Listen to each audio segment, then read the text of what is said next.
Assalamualaikum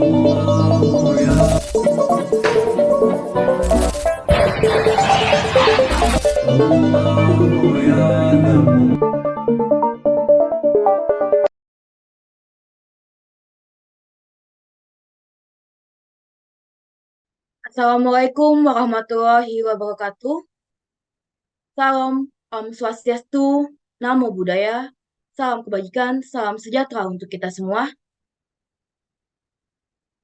Kami dari kelompok 3, Hasam, semester 5, Fakultas Hukum, Universitas Sultan Ageng Tirtayasa, mempersembahkan sebuah video untuk memenuhi tugas kelas proyek pada mata kuliah Hukum Humaniter Internasional yang diampu oleh Yang Terhormat Bapak Dosen Afandi Sitamala SHLLM. Video ini berisikan pemaparan legal analisis yang sudah kami diskusikan secara bersama-sama yang memuat pembahasan mengenai fakta hukum, permasalahan-permasalahan hukum, aturan-aturan hukum, pendapat hukum, dan juga berisikan tentang kesimpulan. Selamat menyaksikan video yang akan kami persembahkan dari kelompok 3 Hasam berkaitan dengan pemaparan legal analisis. Hadirin yang berbahagia, pada saat ini kita akan membahas mengenai kasus konflik yang terjadi di antara Learis dan Paleston yang merupakan sebuah kasus sengketa internasional, di mana Learis dan Paleston merupakan negara yang terletak di Laut Mediterania. Negara Learis merupakan negara satu-satunya negara Yahudi yang ada di dunia, sedangkan Paleston merupakan negara yang berpenduduk yang mayoritas didominasi oleh populasi Arab yang secara turun-temurun sudah menempati wilayah tersebut sejak kerajaan otonom pada awal abad ke-20. Secara historis, konflik yang terjadi di antara kedua pihak ini sudah terjadi sangat cukup lama. Terlebih, semakin menjadi ketika Realis resmi menjadi negara anggota PBB, sedangkan Palestina hanya diakui statusnya sebagai negara non-anggota PBB. Ada pula pemicu konflik yang semakin memanas akibat terakhirnya Hasam di kota Gaza. Walaupun pemerintahan yang berkuasa tidak menunjuk secara tertulis, tetapi masyarakat Palestina menganggapnya Hasam ini merupakan kelompok pejuang kemerdekaan pada negaranya. Keterlibatan Hasam semakin besar setelah berhasil mengambil alih wilayah kota Gaza sebagai base operasi utamanya. Baiklah hadirin penasehat hukum yang terhormat, itulah latar belakang permasalahan yang akan kita bahas pada kesempatan di forum kali ini. Selanjutnya, pemaparan mengenai fakta hukum terkait konflik ini akan disampaikan oleh penasehat hukum yang lainnya. Waktu dan tempat dipersilahkan. Baik, terima kasih moderator. Selanjutnya merupakan fakta hukum. Masyarakat Palestina memandang kami, Hasam, sebagai kelompok pejuang kemerdekaan Palestina. Kami pada 6 Oktober 2023 menembakkan roket ke wilayah Learis. Perdana Menteri Learis dengan lantang menyatakan perang besar-besaran terhadap Hasam dengan melakukan serangan udara yang mengincar wilayah pemukiman warga Palestina di Gaza. Serangan tersebut menyebabkan hancurnya pemukiman warga sipil Palestina di Gaza serta menghancurkan satu-satunya rumah sakit di Palestina. Hasam menawarkan warga Learis namun dengan tetap memperhatikan haknya sebagai manusia yang diatur dalam hukum internasional. Sementara Learis melakukan penangkapan terhadap warga sipil Palestina bukan hanya sekarang, melainkan Learis telah melakukan penangkapan dan penyanderaan dari jauh-jauh hari terhadap warga sipil Palestina dengan tidak mengindahkan hukum internasional. Baik, terima kasih kepada penasehat hukum Anazia Zahra yang sudah menyampaikan fakta hukum. Setelah sama-sama kita mendengarkan fakta hukum yang telah disampaikan, maka akan dibahas pula mengenai permasalahan-permasalahan hukum yang terjadi di konflik tersebut. Kepada penasehat hukum selanjutnya, waktu dan tempat dipersilahkan. Baik, terima kasih moderator. Adapun permasalahan hukumnya, pada tahun 1949, Learis ini resmi menjadi anggota penuh PBB, sementara Palestina hanya diakui sebagai negara non-anggota. Ini menunjukkan adanya standar ganda dalam keanggotaan PBB. Hasam, kelompok di Palestina, ingin mengembalikan wilayah yang dianeksasi oleh Learis dan menjadikan Palestina merdeka. Terima kasih. Terima kasih kepada penasehat hukum Rizky Susanti. Bagaimana penasehat hukum yang lainnya? Apakah ada yang ingin menambahkan terkait dengan permasalahan-permasalahan hukum yang terjadi? Baik, terima kasih moderator. Izin menambahkan terkait dengan pendapat hukum dari teman penasihat hukum kita, yakni Lola Rizky Susanti, yang mana Learis memang telah terbukti melanggar prinsip-prinsip hukum internasional yang mengatur hubungan antar negara dengan melakukan tindakan aneksasi, yakni membangun pemukiman ilegal di wilayah yang bukan bagian dari yurisdiksinya. Tindakan semacam ini tidak hanya merugikan integritas teritorial negara kami, Palestina, tetapi juga telah melanggar norma-norma yang telah diakui secara universal oleh komunitas internasional. Kemudian, penyerangan yang kami lakukan pada tanggal 6 Oktober tahun 2023 ditujukan kepada personel militer Learis yang melakukan tindakan aneksasi terhadap wilayah kedaulatan kami. Dalam konteks ini, tindakan tersebut merupakan respon yang diperlukan untuk mempertahankan keamanan dan integritas negara Palestina. Lebih lanjut, tindakan agresif yang dilakukan oleh Learis termasuk penyerangan terhadap rumah sakit, kemudian warga sipil melalui udara, mengkhawatirkan atau menimbulkan kekhawatiran yang serius terhadap pematuhan hukum internasional. Tindakan yang dilakukan oleh Learis tersebut tidak didasarkan pada bukti yang rasional dan melebihi batas-batas yang telah diakui secara universal dalam konflik bersenjata. Kemudian dalam kerangka hukum internasional juga sangat penting untuk menegakkan aturan-aturan yang mengatur konflik bersenjata dan melindungi hak asasi manusia. Oleh karena itu, langkah yang diambil oleh kami terhadap respon tindakan melanggar hukum internasional Learis sesuai dengan prinsip keadilan dan norma yang berlaku di tingkat global. Sekian, moderator. Baik, terima kasih kepada penasihat hukum Muhammad Haikal Mujamil. Bagaimana teman-teman penasihat hukum yang lainnya? Apakah ada yang ingin menambahkan terkait dengan permasalahan-permasalahan yang terjadi? Izin menambahkan, moderator. Baik, dipersilakan. Izin menambahkan dari penasihat hukum Haikal.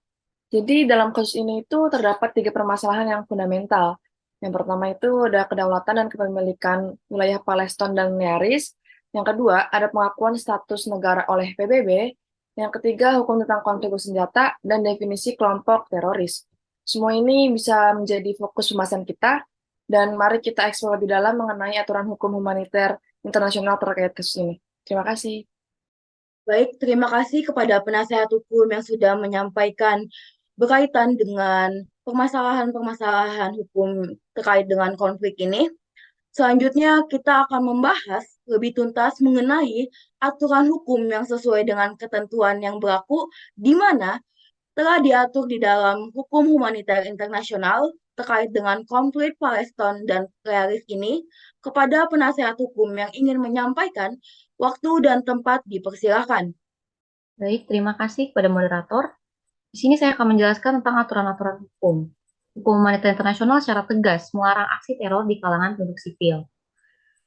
Serangan terhadap rumah sakit oleh Learis dapat diklasifikasikan sebagai aksi teror, terutama jika menciptakan ketakutan dan kepanikan di kalangan penduduk sipil. Melaksanakan serangan semacam itu tidak hanya melanggar norma hukum humaniter internasional, tetapi juga menciptakan dampak serius terhadap kehidupan dan kesejahteraan warga sipil yang bergantung pada fasilitas medis tersebut.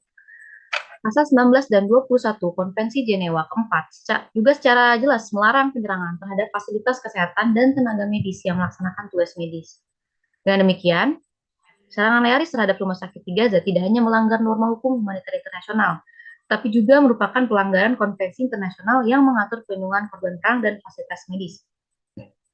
Pasal 51 dalam kurung 5 dalam kurung B protokol tambahan 1 telah menetapkan bahwa serangan militer harus proporsional dengan keuntungan militer yang diperoleh. Dalam hal ini, tindakan prinsip proporsionalitas bertujuan untuk melindungi penduduk sipil dari kerugian dan penderitaan yang tidak proporsional terhadap keuntungan militer yang diinginkan. Hukum humaniter internasional mengandung 8 prinsip yang wajib dipatuhi oleh masyarakat dunia internasional. Yang pertama adalah pihak yang tidak berperang wajib dilindungi. Lalu selanjutnya sasaran serangan adalah militer. Serangan tidak boleh menyebabkan kerusakan berlebihan. Pembedaan antara kombatan dan warga sipil. Larangan menggunakan senjata pemusnah massal. Pemisahan jus ad bellum dan jus in bello. Mematuhi ketentuan minimal hukum humaniter internasional dan seluruh pihak wajib menghormati aturan hukum humaniter internasional.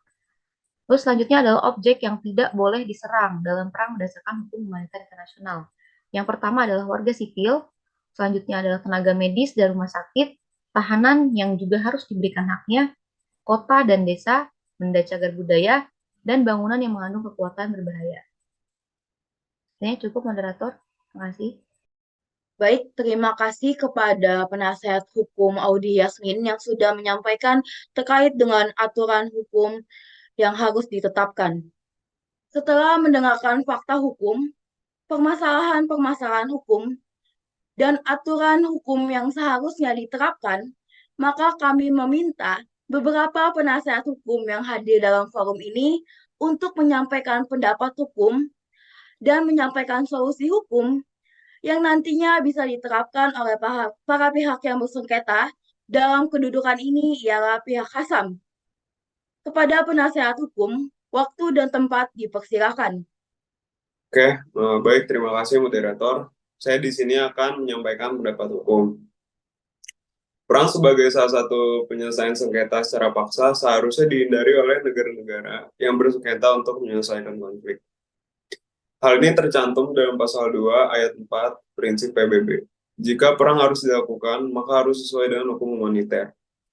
Dalam hukum humaniter internasional, perang merupakan suatu kenyataan yang tidak dapat dihindari sehingga hukum humaniter mencoba untuk mengatur agar suatu perang dapat dilakukan dengan memperhatikan prinsip-prinsip kemanusiaan. Dengan mengetahui prinsip-prinsip dalam hukum humaniter dan prinsip yang terkandung dalam piagam PBB, telah melanggar prinsip-prinsip dalam hukum humaniter internasional. Dalam protokol tambahan 1 tahun 1977 bab 4 mengatur tentang penduduk sipil. Pasal 50 secara tegas membedakan orang-orang sipil dan penduduk sipil. Pasal 48 menentukan bahwa pihak-pihak dalam sengketa harus membedakan antara penduduk sipil, kombatan, dan antara objek sipil dan sasaran militer. Dan karenanya harus mengarahkan operasinya hanya terhadap sasaran militer saja. Pasal 53 menentukan perlindungan bagi objek-objek budaya dan tempat pemujaan. Perlindungan terhadap objek-objek yang diperlukan untuk kelangsungan hidup penduduk sipil diatur dalam pasal 54. Pihak yang bersengketa dilarang menimbulkan kelaparan sampai mati pada orang-orang sipil sebagai suatu cara berperang.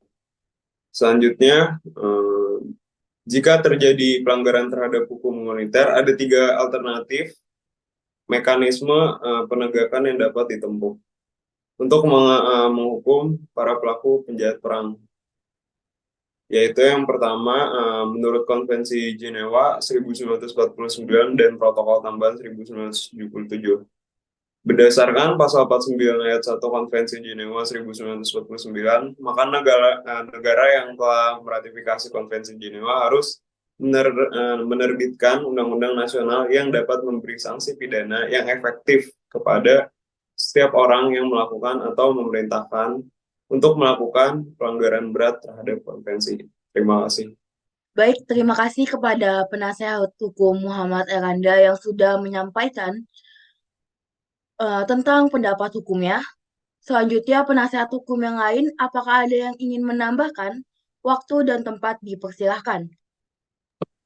Baik, moderator, izin menambahkan terkait alternatif mekanisme penegakan yang dapat ditempuh untuk menghukum para pelaku kejahatan perang, dalam hal ini adalah Learis, terhadap Palestina, itu bisa dilakukan melalui pengadilan mahkamah ad hoc. Walaupun di dalam Statuta Roma tahun 1998 memang tidak ada pasal yang mengatur secara tegas tentang kedudukan mahkamah ad hoc ketika ICC telah dibentuk. Tetapi berdasarkan pembukaan Statuta Roma 1998 menyatakan bahwa kejahatan yang paling serius Menurut masyarakat internasional tidak dapat dibiarkan tanpa adanya ganjaran dan untuk mengakhiri impuniti bagi yang melakukan kejahatan tidak menutup kemungkinan dapat dibentuknya satu mahkamah ad hoc. Learis dalam hal ini harus dimintai pertanggungjawaban individu karena melanggar hukum Statuta Roma sebagai hukum internasional yang berlaku. Namun, Learis ternyata tidak meratifikasi Statuta Roma ke dalam hukum nasionalnya dengan alasan tidak ingin tunduk dan terikat dengan Statuta Roma sebagai hukum internasional. Berdasarkan hal tersebut, dapat dikatakan bahwa Learis tidak unwilling atau Learis unwilling dan unable dalam menangani kasus tersebut. Maka PBB hendaknya membentuk pengadilan ad hoc agar kasus Learis tersebut dapat terselesaikan dan pelaku Learis dapat dimintai pertanggungjawaban sesuai dengan perbuatannya. Baik, terima kasih penasehat hukum Muhammad Haikal. Selanjutnya, apakah penasehat hukum yang lain ada yang ingin menambahkan? Ya, baik. Terima kasih moderator. Saya ingin menambahkan pendapat dari penasehat hukum Haikal. Ini masih terkait mekanisme penegakan kejahatan perang antara realis di Palestina ini. Ini terkait pengadilan atau mahkamah ad hoc. Kejahatan ini bisa ditempuh melalui mahkamah ad hoc yang khusus mengadili kejahatan Learis di Palestina. Mahkamah ini dimungkinkan jika Dewan Keamanan PBB mengeluarkan resolusi untuk membentuk mahkamah ini seperti yang sudah dilakukan sebelumnya, yaitu dengan membentuk ICTY dan ICTR. Nah, Dewan Keamanan PBB sebagai pemegang tanggung jawab utama dalam pemeliharaan perdamaian dan keamanan internasional dapat menentukan situasi adanya ancaman perdamaian, pelanggaran perdamaian, serta tindakan agresi yang dalam hal ini dilakukan oleh Learis. Masyarakat internasional juga dapat terus mendesak Dewan Keamanan PBB untuk membentuk pengadilan kejahatan perang Learis. Namun, kendalanya ialah resolusi ini harus didukung dengan suara bulat dari 5 anggota tetap Dewan Keamanan PBB, yakni Amerika Serikat, Rusia, Inggris, Prancis, serta Republik Rakyat Cina. Namun, dapat diperkirakan bahwa resolusi ini akan mendapat veto dari Amerika Serikat, yang mana selalu memihak kepada Learis. Mungkin sekian, moderator. Terima kasih. Baik, terima kasih kepada penasehat hukum Salsabila Sahira.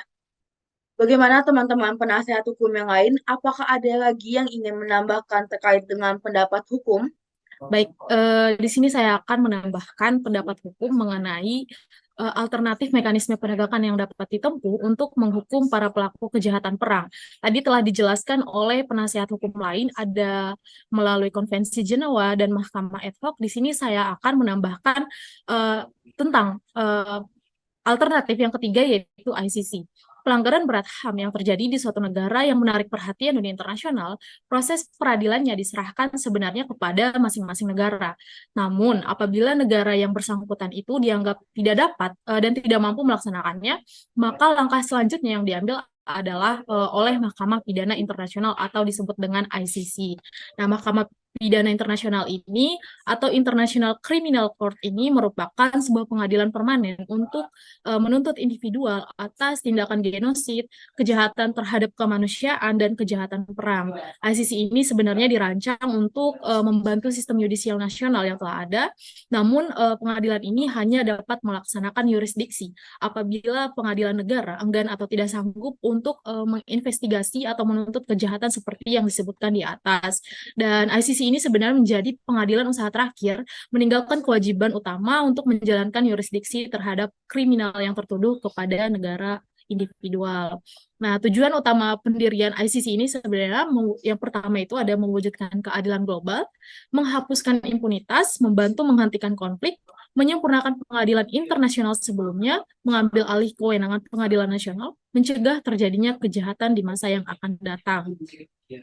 Mahkamah Pidana Internasional atau ICC ini sebenarnya memutuskan bahwa mereka ini memiliki yurisdiksi atas dugaan kejahatan perang dan kekejaman yang dilakukan di wilayah Palestina. Nah, keputusan ini adalah kemenangan bagi keadilan kemanusiaan, bagi nilai-nilai kebenaran, keadilan dan kebebasan, dan bagi para korban dan keluarga. Di sini ICC memiliki kewenangan untuk menuntut Learis yang dituduh melakukan genosid, kejahatan terhadap kemanusiaan, dan kejahatan perang seperti diatur dalam Statuta Roma. Learis sendiri bukan kali pertama diseret ke ICC. Seperti ada Reporter Without Borders atau RSF sebenarnya telah mengajukan aduan kepada lembaga peradilan tersebut atas kejahatan perang Learis terhadap Palestina. Namun jaksa ICC di sini belum secara proaktif mengeluarkan pernyataan publik yang mengingatkan Learis dan kelompok-kelompok bersenjata Palestina tentang kewajiban mereka di bawah hukum internasional dan mandat ICC untuk menyelidiki tindakan mereka. Suara pengadilan sangat dibutuhkan untuk membantu mencegah kekejaman massal seperti yang terjadi antara Palestina dan Learis. Nah, penting juga untuk diketahui bahwa jaksa ICC di sini mempunyai mandat tidak hanya untuk menyelidiki kejahatan, tapi juga untuk mengeluarkan pernyataan preventif, yaitu pernyataan peringatan dini yang dapat memberikan efek jera. Namun, dalam kenyataannya banyak kelompok HAM dan aktivis yang mengkritik bahwa ICC ini dinilai tidak begitu serius menangani masalah seperti ini. Terima kasih. Baik, terima kasih kepada penasihat hukum yang sudah menyampaikan pendapat hukumnya. Sesaat lagi kita akan mendengarkan kesimpulan yang akan disampaikan oleh penasihat hukum yang hadir di forum ini, yang nantinya kesimpulan ini akan menjawab segala permasalahan-permasalahan yang sudah kita bahas dari awal hingga akhir di forum ini, dan sekaligus sebagai penutup dari pemaparan legal analisis terhadap konflik internasional dari pihak Learis dan pihak Palestina. Kepada penasihat hukum yang akan menyampaikan kesimpulan, waktu dan tempat dipersilahkan. Baik, terima kasih pada moderator. Dalam hal ini, penyerangan yang Hassam lakukan tidak dilakukan secara mendadak, melainkan karena ada penindasan yang dilakukan secara sistematif, masif, dan terorganisir oleh Learis dan sekutu dari waktu ke waktu. Learis telah melakukan aneksasi dan serta membangun pemukiman di tanah yang bukan miliknya, sehingga aksi yang Hassam lakukan pada 6 Oktober 2023 bukan ditujukan kepada warga sipil, melainkan pada tentara Learis yang melakukan aneksasi di wilayah Palestina. Nah, kami sudah mengupayakan jalur diplomasi, namun penindasan dan penyerangan Learis telah menimbulkan banyak korban jiwa dari pihak Palestina. Maka dari itu, kami, Hassam, mengutuk segala perbuatan yang diperbuat oleh pihak Learis karena telah melanggar hukum humaniter internasional dengan menyerang warga sipil dan rumah sakit, serta melanggar prinsip-prinsip perlindungan sipil dalam hukum perang yang melarang serangan sembrono terhadap populasi sipil dan fasilitas kesehatan. Learis telah memenuhi unsur dan secara sah juga telah melanggar hukum humaniter internasional terkait perebutan wilayah secara paksa dengan melibatkan rakyat sipil. Hal ini selaras dengan pasal 33 Konvensi Jenewa 1 1949 yang menyatakan bahwa bangunan kesehatan yang mengenakan tanda perlindungan yang sah wajib dihormati dan dilindungi. Jika memang ada kepentingan militer lain, komandan harus menjamin perawatan terhadap yang luka dan sakit harus tetap dilaksanakan. Dan pada akhirnya kami, pihak Hassam, menyalahkan Learis atas pelanggaran hukum humaniter internasional yang mencakup penggunaan kekuatan militer yang tidak proporsional, blokade terhadap jalur Gaza, penggunaan senjata yang dilarang, serta pengusiran paksa dan pembangunan pemukiman oleh pihak Learis. Sekian, saya kembalikan kepada moderator. Baik, terima kasih kepada penasihat hukum Didan Haidar Ramadan. Selanjutnya, penasihat hukum yang lain, apakah ada yang ingin menambahkan terkait dengan kesimpulan? Ya, baik. Terima kasih moderator. Saya izin menambahkan apa yang telah disampaikan oleh teman penasihat hukum Didan Haidar. Seperti yang kita ketahui bersama bahwa konflik yang terjadi antara Palestina dan Learis merupakan suatu permasalahan yang sangat kompleks, sehingga pendekatan yang dibutuhkan untuk menyelesaikannya pun rumit. Maka dengan itu, upaya untuk mendukung dan menciptakan perdamaian yang adil harus berpegang pada prinsip-prinsip perdamaian dan hak asasi manusia. Kami sadar betul prinsip kemanusiaan dan hukum humaniter internasional yang dilupakan oleh Learis. Sehingga dengan ini kami mengajak seluruh masyarakat internasional untuk mendesak Dewan Keamanan PBB agar segera membuat peradilan kejahatan perang yang telah dilakukan oleh Learis. Karena Dewan Keamanan PBB dalam hal ini memiliki peranan yang sangat penting dan sebagai pemegang tanggung jawab utama dalam pemeliharaan perdamaian dan keamanan internasional, sehingga dapat menentukan situasi adanya ancaman perdamaian, pelanggaran perdamaian, dan tindakan agresi. Selain itu, untuk mencapai kemerdekaan Palestina, kami menghendaki adanya penghentian perampasan tanah dan pemukiman ilegal, karena itu merupakan suatu penghalang yang serius untuk menciptakan perdamaian. Selain itu, kami juga akan terus mendesak Learis untuk mempertimbangkan penghentian perluasan pemukiman sebagai langkah awal untuk menuju solusi damai dan mewujudkan kemerdekaan bagi rakyat Palestina. Cukup. Terima kasih, moderator. Baik, terima kasih kepada penasihat hukum Shola Safitri yang sudah menyampaikan kesimpulan. Selanjutnya, penasihat hukum yang lain, apakah ada yang ingin dibahas sebelum forum ini ditutup?